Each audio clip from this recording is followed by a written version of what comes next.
बिस्मिल्लाहिर्रहमानिर्रहीम। अस्सलाम वालेकुम स्टूडेंट्स। आज के लेक्चर में हम लोग डिस्कस करेंगे input output channels. First lecture में इंट्रोडक्शन टू HCI में हम लोगों ने स्टडी की थी ये बात कि ये जो सब्जेक्ट है ह्यूमन कंप्यूटर इंटरेक्शन, इसमें दो मेन कंपोनेंट्स हैं, one is human and second is computer. तो आज का जो लेक्चर है इसमें हम इनपुट आउटपुट चैनल्स स्टडी करेंगे बाय ह्यूमन पर्सपेक्टिव। ओके, वैसे तो ह्यूमन अंडरस्टैंडिंग में थ्री एलिमेंट्स आते हैं। First one is input output channels, second is memory and third is processing of information. Okay,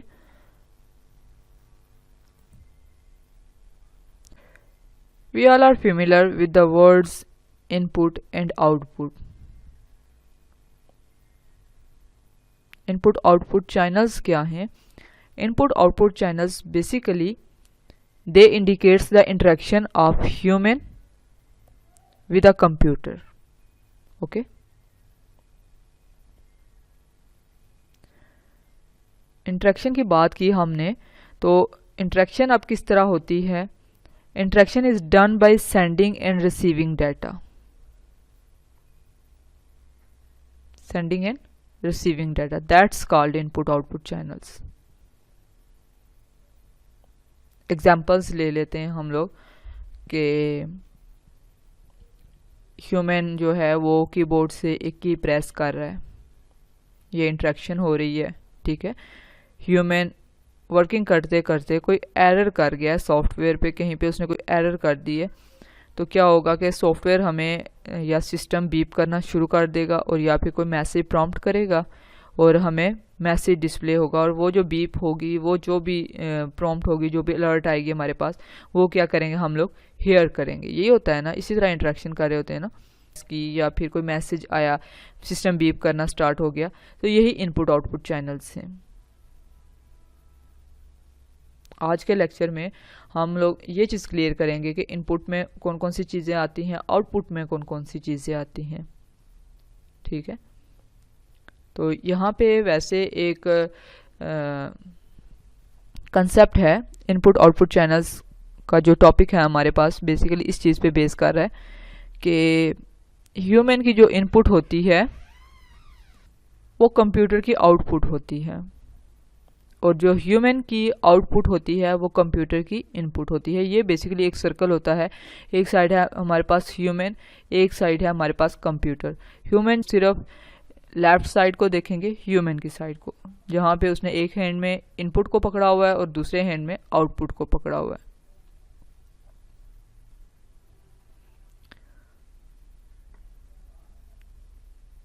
input basically human के senses पे base करती है, जिसमें हमारे पास 5 सेंसेस आते हैं: sight, hearing, touch, taste and smell. Okay, और HCI में फर्स्ट 3 जो हैं VN, जिसे साइट को हम VN भी कहते हैं, हियरिंग, टच मोस्ट इम्पॉर्टेंट है।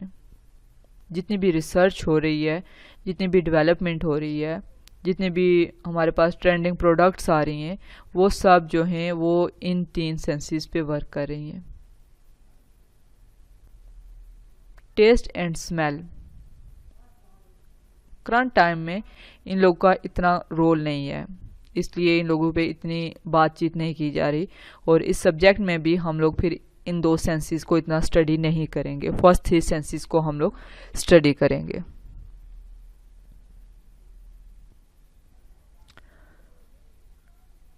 अभी इनकी बात नहीं हो रही, लेकिन फिर में ये चीज़ हो सकती है कि ये जो 2 सेंसेस हैं HCI को लेके, विद रिस्पेक्ट टू HCI, इन पे कोई टॉपिक्स आ जाएं, कुछ रिसर्च स्टार्ट हो जाएं। ओके, बट अभी तक इन 2 सेंसेस पे काम नहीं हो रहा।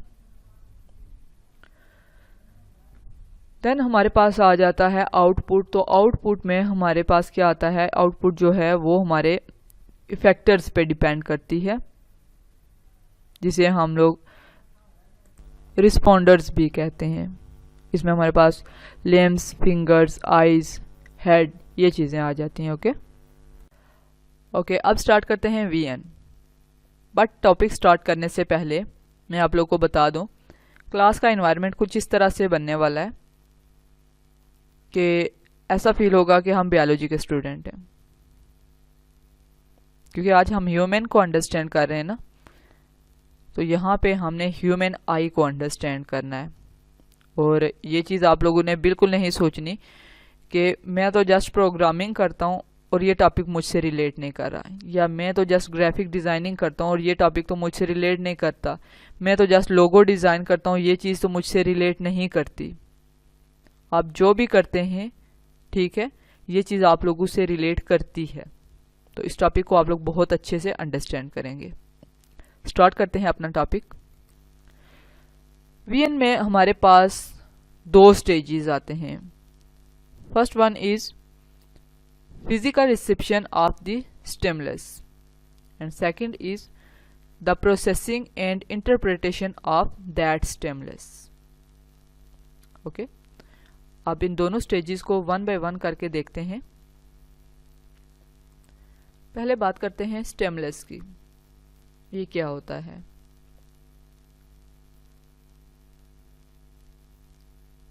इससे मुराद ये है कि हम लोग कोई ऑब्जेक्ट देखते हैं, ठीक है, किसी भी ऑब्जेक्ट को सीन करते हैं। ऑब्जेक्ट हमें पता है, कंप्यूटर साइंस में ऑब्जेक्ट किसे कहते हैं? किसी भी ऑब्जेक्ट को देखना, that is stimulus. Let's suppose a scenario, आप लोग एक क्राउड में खड़े हैं और टोटल स्ट्रेंजर्स हैं वहां पे, आप लोग किसी को भी नहीं जानते। वहाँ पे आप क्या करेंगे? आप कैजुअली घूम रहे होंगे, है ना। अचानक से एक पर्सन आपके सामने से गुजरता है, आप उसे जानते हैं, ठीक है, तो आप क्या करेंगे? आप चौंक जाएंगे, है ना, और उसका नाम लेंगे दिल में कि अच्छा ये तो वो बंदा है। इसी तरह का कुछ सिनेरियो होगा। अब एक इंसान आपके आंखों के सामने से गुजरा है जिसे आप अच्छे से जानते हैं। वो आपका कोई सिबलिंग भी हो सकता है, आपका कोई फ्रेंड भी हो सकता है, कोई कुलीग भी हो सकता है, कोई फेलो भी हो सकता है, कोई भी है, ठीक है। तो आपने जब उस पर्सन को देखा, that is stimulus, physical reception of the stimulus. अब आपने क्या किया? प्रोसेसिंग की, उसको पहचाना। पहचानने के बाद क्या किया? आप क्या करेंगे? Interpretation of that stimulus. आप कुछ एक्शन लेंगे। किस तरह का एक्शन लेंगे? या तो उसको आवाज देंगे, या फिर उसके पीछे भागेंगे, या फिर वहीं खड़े खड़े कहेंगे पहचानने के बाद, अच्छा ये तो वो पर्सन है। इसी तरह की कुछ सिचुएशन होगी ना। तो ये जो सारा सिनेरियो है कि हम किसी को देख रहे हैं, फिर हम उसको कॉल कर रहे हैं, रिकॉग्नाइज कर रहे हैं, देन हम उसे क्या कर रहे हैं? कॉल कर रहे हैं, या कुछ भी एक्शन परफॉर्म कर रहे हैं। ओके, अब बात करते हैं ह्यूमन आई की, कि आंख देखती कैसे है, ठीक है। तो जितने भी विजन्स होते हैं वो डिपेंड करते हैं लाइट पे। मेन आंख की जो पुतली होती है, ये जो एरिया होता है, ठीक है, यहाँ पे कुछ ऐसा मैकेनिज्म होता है कि हम लाइट के साथ देख सकते हैं। किस तरह? इसका कुछ प्रोसेस इस तरह से होता है कि सबसे पहले तो लाइट क्या होती है? वो ऑब्जेक्ट पे पड़ती है। सूरज की रोशनी है या कोई भी लाइट है, वो ऑब्जेक्ट पे पड़ती है। फिर क्या होता है? ऑब्जेक्ट से रिफ्लेक्ट होने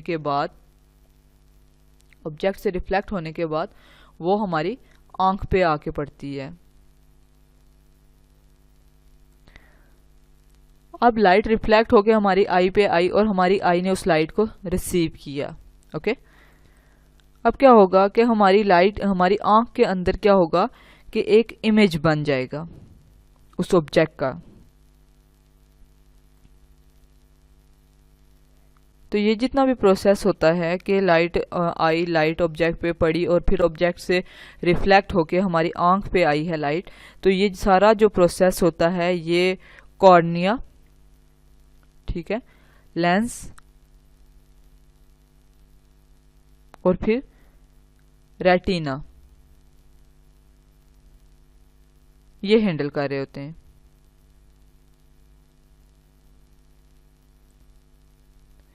तो अब हमें पता चल गया कि आंख में लाइट कितना इम्पोर्टेंस रखती है, इसीलिए हम लोग अंधेरे में कुछ भी नहीं देख सकते। हम जितना मर्जी ट्राई कर लें, जितना मर्जी फोकस करें, अंधेरे में हमें कुछ भी नजर नहीं आता। यही बात होती है ना। अब हम देखते हैं कि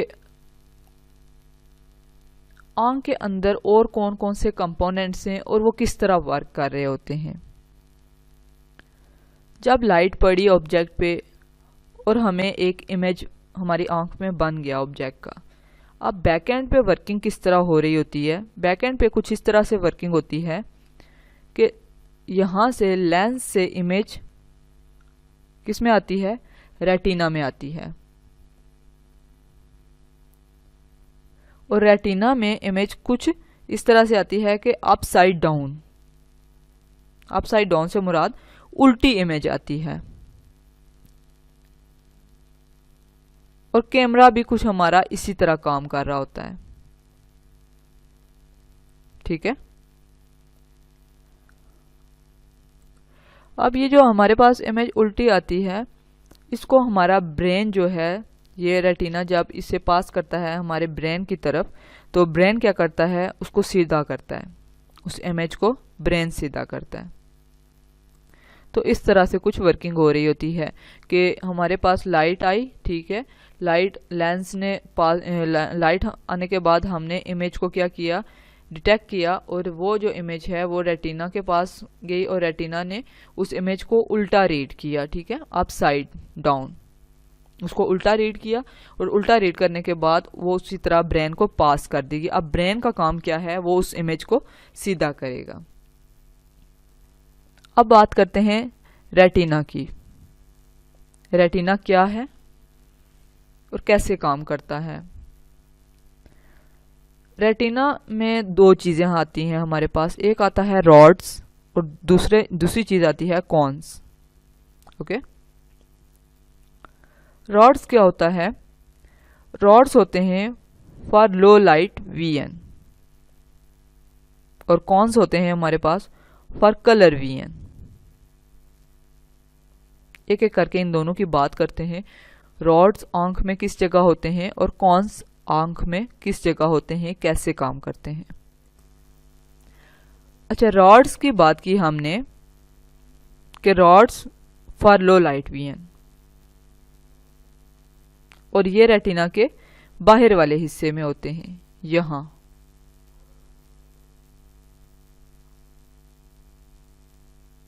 ठीक है, और रॉड्स की एक पॉजिटिव प्रॉपर्टी ये है कि ये हमें कम लाइट में भी देखने में हेल्प करते हैं। जहाँ रोशनी कम होती है वहाँ पे भी हम चीज़ों को देख सकते हैं, रिकॉग्नाइज कर सकते हैं। तो वो कौन हमें हेल्प कर रहा होता है, रॉड्स। लेकिन रॉड्स डिटेल नहीं बताते हमें।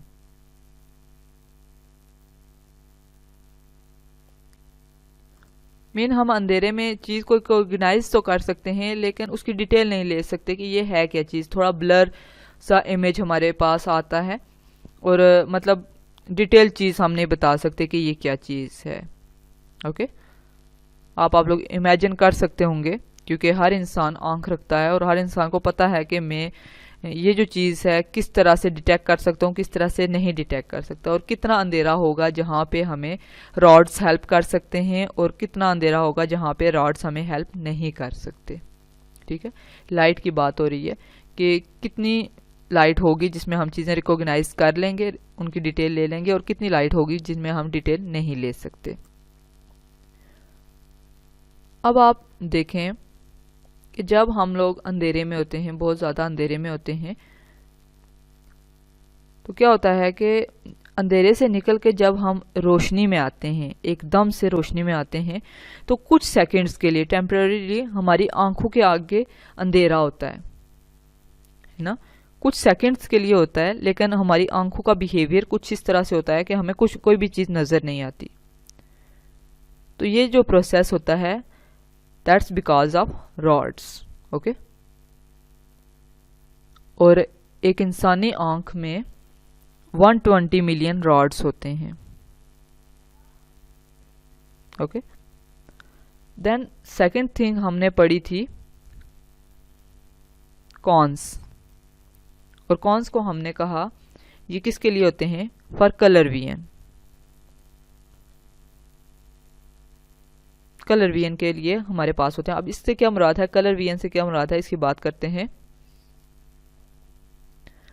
अब हमने पीछे एक बात की एग्जांपल ली कि रॉड्स जो हैं जब हम अंधेरे से एकदम से लाइट में आए तो क्या हुआ कि हमारी आंखों के आगे कुछ टाइम के लिए अंधेरा था, क्योंकि रॉड्स जो होते हैं ये लाइट सेंसिटिव होते हैं, ठीक है, एकदम से लाइट को क्या नाम है बर्दाश्त नहीं करते, ठीक है। जबकि कॉन्स को अगर रॉड के साथ कंपेयर किया जाए तो क्या होता है कि कॉन्स जो होते हैं लाइट को ज़्यादा टॉलरेट कर सकते हैं,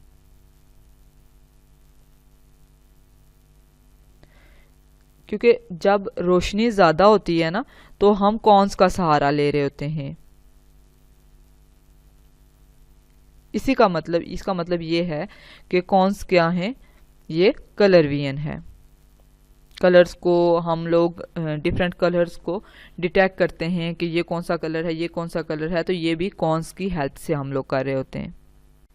cones are located in fovea. Fovea एक ऐसी जगह है जहां पे इमेज फोकस होता है।